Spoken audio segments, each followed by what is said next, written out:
तो इस वीडियो हम जानने वाले हैं कंपैरिजन ऑपरेटर के बारे में कि कंपैरिजन ऑपरेटर हम कैसे यूज करते हैं। ईच एंड एवरीथिंग जानेंगे इस वीडियो में। ओके, तो यहाँ पर कंपैरिजन ऑपरेटर का दो सिंबल होता है, डबल इक्वल का sign and not equal. Okay, इन दोनों के बारे में जानेंगे विद ग्रेटर डिटेल्स। ओके, तो सबसे पहले हम जानते हैं कि बेसिकली कंपैरिजन ऑपरेटर क्या होता है, इक्वल वाली, इसके बारे में। Okay, it can be applied on primitive types, Boolean types and object type. ये जो ऑपरेटर है ये एप्लीकेबल होता है प्रिमिटिव टाइप्स, मतलब integer, short, byte, long, float, double, इन सभी वैल्यू पे, बूलियन, फ्लोट, इन सब पे प्रिमिटिव टाइप होते हैं, इन पे भी एप्लीकेबल है, प्लस बूलियन पर भी एप्लीकेबल है। और ऑब्जेक्ट टाइप से कि स्ट्रिंग हो गया, स्ट्रिंग बफर हो गया, स्ट्रिंग बिल्डर हो गया, इन सभी पर ऑब्जेक्ट रिलेटेड जितनी भी क्लासेस होती है उन सब पे भी एप्लीकेबल है। ओके, ये डबल इक्वल और नॉट इक्वल ऑपरेटर। तो चलिए हम सब के बारे में जानेंगे, ईच एंड एवरीथिंग के बारे में। It is use to compare the value assign on both in LHS and RHS। जो वैल्यू होते हैं नहीं, प्रिमिटिव डाटा टाइप के अगर जब कंपेरिजन करें तो उसको जो वैल्यू होते हैं उन दोनों वैल्यू को कंपेरिजन करने का ये काम करता है प्रिमिटिव के लिए। Okay, if both equal return true. अगर बोथ वैल्यू जो है ना अगर इक्वल है तो रिटर्न करेगा ट्रू, अदरवाइज फॉल्स। अगर वैल्यू आपस में इक्वल है तो रिजल्ट जो इसका आएगा वो फॉल्स आएगा। इसका जो रिटर्न टाइप भी होता है बुलियन होता है। इस ऑपरेटर का रिटर्न टाइप बुलियन, मतलब रिटर्न टाइप मतलब क्या हो गया यहाँ पर, जिसका आउटपुट आएगा ट्रू या फॉल्स में आएगा। ओके, रिटर्न टाइप बुलियन, जो मैंने अभी जस्ट बताया था कि ट्रू एंड फॉल्स में इसका जो कंपेरिजन आउटपुट जो इसका आएगा वो बुलियन टाइप का ही रहेगा। ये रहा डबल इक्वल ऑपरेटर के बारे में इतने सारे पॉइंट। अब हम जानेंगे नॉट इक्वल ऑपरेटर के बारे में। ओके, तो चलिए no, it is also use to compare value assign on both in LHS and RHS। ये भी वैल्यू को कंपैरिजन करने के लिए यूज होता है, दोनों LHS और RHS साइड के वैल्यू को। लेकिन इसमें केस में थोड़ा उल्टा है। If both are not equal return true. यहाँ क्या, अगर बोथ दोनों अगर इक्वल नहीं है तो वैल्यू ट्रू आएगा नॉट इक्वल में। Okay, otherwise false. जबकि डबल इक्वल में क्या था, अगर बोथ आर इक्वल है तो रिजल्ट आता था ट्रू। लेकिन यहाँ पर नॉट इक्वल में क्या है कि बोथ आर नॉट इक्वल, दोनों इक्वल नहीं है तब रिजल्ट आएगा ट्रू। नॉट इक्वल के केस में ऐसा होता है। और इसका भी जो रिटर्न टाइप होता है वो भी होता है बुलियन टाइप होता है। ओके, तो इतनी सारी ये कॉन्सेप्ट था कंपैरिजन ऑपरेटर के बारे में। अब इसके बारे में हम लाइव प्रैक्टिकल करते हैं और इसके बारे में जानते हैं विद ग्रेटर डिटेल से। तो यहाँ से हम आ गए हैं अपने एक एडिटर पे, और यहाँ पर हमारा क्लास का नेम टेस्ट है, और यहाँ से हमने मेन मेथड दे रखा है, और यहाँ से सीधा प्रैक्टिकल अब हम करते हैं। ओके, तो system dot out dot print L N देते हैं, और सिंपली बूलियन पे भी एप्लीकेबल था, इसका वैल्यू लेते हैं true equal true. Okay, just इसी को कॉपी हम करते हैं और पूरी कोड को हम लिखते हैं प्रॉपर वे से। ओके, तो चलिए 4 कर दिए, और यहाँ दे रखा है फॉल्स कर दे रहे हैं। ओके, और यहाँ भी अगर फॉल्स कर दें तो रिजल्ट क्या आएगा ये देखने हैं, फॉल्स। और ऊपर में ट्रू ट्रू है, और यहाँ पे अगर हम फॉल्स फॉल्स कर दें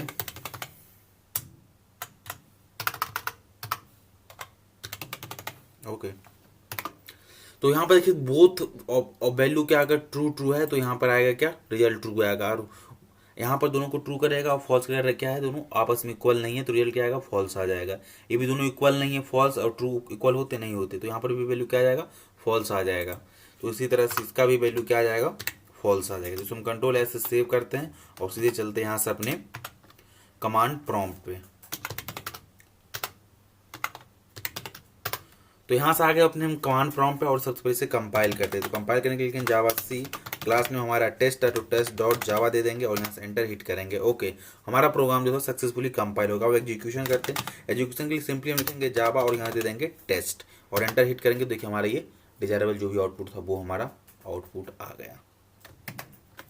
यहाँ से क्या फॉल्स फॉल्स आपस में इक्वल होते इसलिए लास्ट में रिजल्ट ट्रू आया था। ओके, अब हम नॉट इक्वल के लिए देख लेते हैं केस में। ओके, तो ये दोनों देखिए आपस में इक्वल नहीं है तो यहाँ पर क्या आ जाएगा, ट्रू आ जाएगा इसकी वैल्यू। और इसका भी वैल्यू अगर हमको नॉट इक्वल कर देंगे तो आपस में इक्वल नहीं है तो इसका रिजल्ट ट्रू ट्रू आएगा। तो हमारा पूरा रिजल्ट क्या होगा, ट्रू में आ जाएगा। अगेन हम कंट्रोल एस से सेव करते हैं और आते हैं कमांड प्रॉम्प्ट अगर कंपाइल करते हैं। आफ्टर कंपाइलेशन जस्ट हम एग्जीक्यूट करते हैं। अब देखिए यहाँ पर सभी रिजल्ट क्या आ गया, ट्रू आ गया। यहाँ पर दो ये फॉल्स था, मैंने नॉट इक्वल लगा दिया इसलिए ट्रू आ गया। ये तो ये वैल्यू थी बूलियन टाइप के लिए। अब हम जाते हैं रियल नंबर बेसिस पे करते हैं इसका। ओके, तो सिंपली क्या करेंगे, कैपिटल स्मॉल ए का वैल्यू क्या होता है 97 होता है यूनियन कोड। ओके, तो इसको हम 97 से कंपैरिजन करेंगे तो यहाँ पर रिजल्ट क्या आना चाहिए, ट्रू आना चाहिए। इसी तरह से हम 97.0 कर देते हैं और इसको भी हम दे देते हैं सिंपली कैप स्मॉल ए। अब इसकी भी वैल्यू क्या होती है 97 होती है, दोनों आपस में इक्वल, तो रिजल्ट क्या आना चाहिए यहाँ पर ट्रू आनी चाहिए। ओके, अगेन इसको हम कंट्रोल एस सेव करते हैं और यहाँ से प्रोग्राम को कंपाइल करते हैं। क्या लिखा, सिस्टम डॉट अनएक्सपेक्टेड टाइप। अच्छा, यहाँ से क्या लिखा, डबल इक्वल लगना चाहिए ना, वैल्यू हम असाइन कर रहे थे इसलिए ऐसा आ रहा था। ओके, तो चलिए डबल इक्वल कर दिए, कंपाइल करते हैं, अगेन एग्जीक्यूट करते हैं। हाँ, रिजल्ट देखिए क्या आ गया, ट्रू ट्रू आ गया सभी रिजल्ट। तो इस तरह से भी हम कंपैरिजन का ऑपरेशन करवा सकते हैं। ये तो थी हमारी नॉर्मल वैल्यू। अब इसी तरह से अगर हम आपको प्रिमिटिव टाइप में भी चेक करना है तो आप जैसे वैल्यू डालिए, चेक करिए। अब थोड़ा हम आते हैं एडवांस कॉन्सेप्ट की ओर बढ़ते हैं।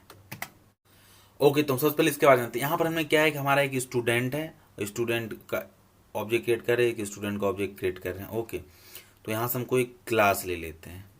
ओके,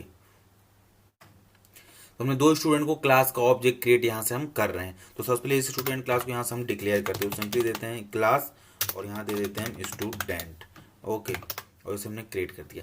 अब इस स्टूडेंट क्लास का हम ऑब्जेक्ट क्रिएट करें। पहला ऑब्जेक्ट हम ये S1 क्रिएट करें, दूसरा S2 एंड S3। अब S3 में हम क्या कर रहे हैं, यहाँ पर जो S2 का उसको असाइन करें, तो मतलब S2 और S3 का जो रेफरेंस कर रहा है वो सेम ऑब्जेक्ट को कर रहा है यहाँ पर, जबकि S1 जो है एक सेपरेट अलग ऑब्जेक्ट को रेफरेंस कर रहा है। तो यहाँ पर हमारा S1 इक्वल टू S2, तो S1 और S2 का जो रेफरेंस हो क्या हो, डिफरेंस, यहाँ रेफरेंस वाइज चेक होगा। ओके, ऑब्जेक्ट बेसिस पे जैसे आएंगे तो वैल्यू को ना चेक करिए, रेफरेंस को चेक करता है डबल इक्वल ऑपरेटर, ये डिफरेंट है यहाँ पर।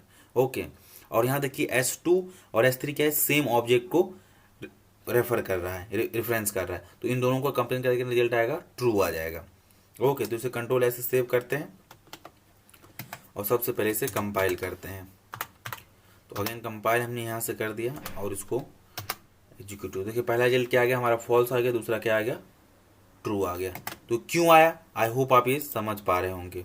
ओके, तो इसकी ऑब्जेक्ट रेफरेंस कर रहा है, ये सेपरेट ऑब्जेक्ट को यहाँ पर क्रिएट होगा और इसके लिए ये ऑब्जेक्ट अलग क्रिएट होगा, बल्कि S2 और S3 क्या है, दोनों सेम को कर रहा है, इसीलिए यहाँ पर जो रिजल्ट दे रहा है ट्रू आ रहा है और इसको फॉल्स आ रहा है। और यहाँ पर जो है वैल्यू ना चेक होकर रेफरेंस टेप चेक हो रहा है। जैसे हम अगर ऑब्जेक्ट लेवल पर जब कंपेरिजन करते हैं तो वहाँ पर रेफरेंस चेक होता है, ना कि वैल्यू चेक होता है। ओके, डिफरेंट अप्रोच की ओर हम बढ़ते हैं। तो यहाँ पर क्या क्या हमने एक स्ट्रिंग लिया, स्ट्रिंग को यहाँ पर क्रिएट कर रहे हैं जिसमें कि सचिन है और सचिन है। अब यहाँ पर S1 है जो डिफरेंट ऑब्जेक्ट को कर रहा है रेफरेंस, और जबकि S2 है दूसरे कर रहा है। आई होप आप ये समझ पाएंगे कैसे, क्योंकि जो स्ट्रिंग वाला हमारा कॉन्सेप्ट वहाँ पर मैं इसके बारे में विद ग्रेटर डिटेल से क्या है। एक वैल्यू इसका क्या होगा, स्ट्रिंग कांस्टेंट पूल में क्रिएट होगा और यहाँ पर एक हीप एरिया में क्रिएट होगा। हीप एरिया में एक सचिन अलग क्रिएट होगा और एक हीप एरिया में अलग क्रिएट होगा, और दोनों S1 इसको रिफरेंस करेगा और S2 इसको रिफरेंस करेगा, ऐसे करके। तो दोनों का रिफरेंस क्या है, डिफरेंट डिफरेंट है। तो जाहिर सी बात है रिफरेंस अगर दोनों अलग अलग ऑब्जेक्ट को रिफरेंस कर रहा है तो यहाँ पर इसका क्या आएगा, दोनों का वैल्यू फॉल्स आ जाएगा, क्योंकि यहाँ पर जब ऑब्जेक्ट लेवल की हम बात करते हैं तो यहाँ पर उसकी वैल्यू ना चेक होकर उसके रेफरेंस चेक होता है कि कौन सी ऑब्जेक्ट किसको रेफरेंस कर रहा है वेरिएबल। ओके, तो इसका भी रिजल्ट क्या आ जाएगा हमारा फॉल्स। इसको हम कंपाइल करते हैं, सबसे पहले स्क्रीन क्लियर करते हैं, अगेन कंपाइल किए, कंपाइलेशन हमारा सक्सेसफुल हो गया और वैल्यू हमारा फॉल्स हो गया। ओके, तो इसका ऑब्जेक्ट कैसे क्रिएट हो रहा है मैंने स्ट्रिंग के कॉन्सेप्ट में बताया विद ग्रेडेड डिटेल्स। एक बार आप नहीं देखिए तो हमारा उस प्ले लिस्ट को एक्सेस करिए।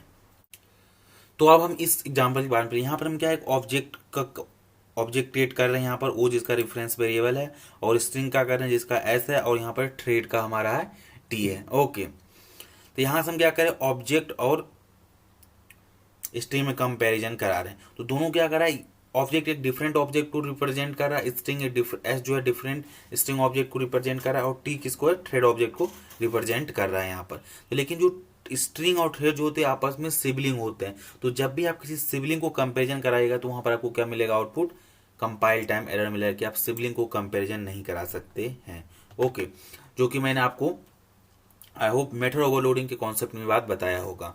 अगर नहीं बताया तो मैं नेक्स्ट वीडियो में भी बताऊंगा इसके बारे में। ओके, तो चलिए पहले हम इस लाइन को कमेंट करते हैं और दोनों के बीच में पहले कंपैरिजन कराते हैं, तो इसका सक्सेसफुली हमारा कंपैरिजन हो जाएगा। लेकिन जैसे हम इसका कंपैरिजन करेंगे ना तो हमें क्या देगा, कंपाइल टाइम एरर दे देगा। दोनों का वैल्यू फॉल्स हो गया, क्योंकि दोनों रिफरेंस जो कर रहा है, ये इस ऑब्जेक्ट ओ जो है डिफरेंट ऑब्जेक्ट को रिफरेंस कर रहा है, एस जो है डिफरेंट ऑब्जेक्ट को रिफरेंस कर रहा है, इसलिए इन दोनों के बीच में कंपेयर कराएंगे तो दोनों सेम ऑब्जेक्ट को रिफरेंस नहीं कर रहा है।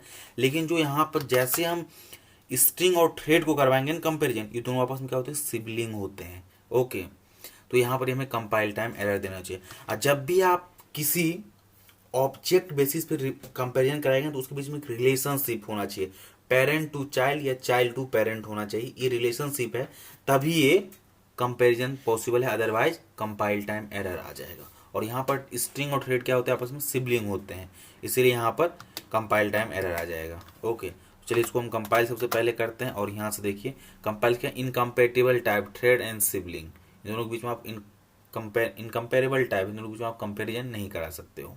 ओके, इसलिए यहाँ पर हमें कंपाइल टाइम एरर आ गया।